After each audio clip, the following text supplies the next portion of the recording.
I'll make my prediction right out of the gate. Starbucks absolutely has the potential to beat the market over the next 5 years. With its strong brand, innovative strategies, and global expansion, Starbucks is well positioned to return to growth. But there's more that makes this coffee giant a compelling investment. All right, let's dig in. Starbucks is the biggest global name in coffee with more retail locations than anyone else. It also has ready to drink products and packaged coffee available in refrigerator displays and on store shelves in hundreds of thousands of retail locations around the world. Over the long term, Starbucks stock has been a massive winner, generating more than 25,000% in total returns. More recently, Starbucks has lost its way. Its struggles to find the right CEO uncovered a lot of trouble. A focus on the bottom line and efficiency alienated employees, while that, along with its own popularity and failure to adapt its technology to optimize the experience for customers, has led many of those customers to come less often or even move to competitors. Simply put, many think that its best days are not just gone, but the future may not be that bright for Starbucks. Everything that I just said is true. This once leading brand and stock has struggled mightily in recent years as the combination of overly busy stores during peak hours, higher prices, and more competitive choices have eroded loyalty and the brand. But we have a few things in our favor. First, global coffee and caffeine beverage demand is still rising. Between a growing global middle class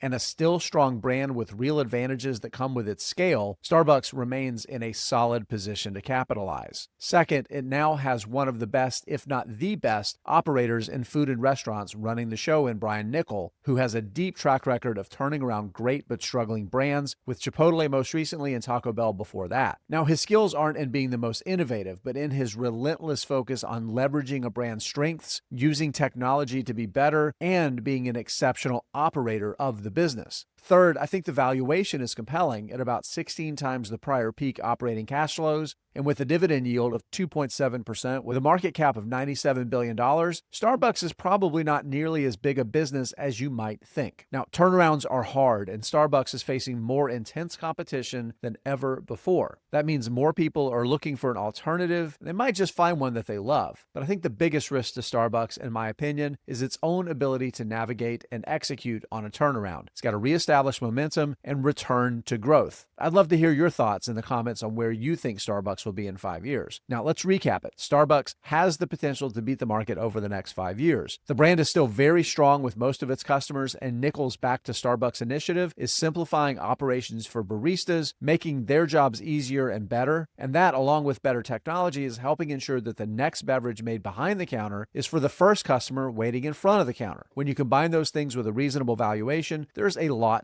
to like. Now, despite the challenges of delivering on a turnaround, I believe Starbucks has all the makings of a market beater. It has a strong brand, global tailwinds, and the right person in Brian Nichol to lead the turnaround. All right, let's wrap this up. At The Motley Fool, your comments make us all smarter. Please comment with your own research and insights about Starbucks. Tell us a stock that you'd like to see us tackle next.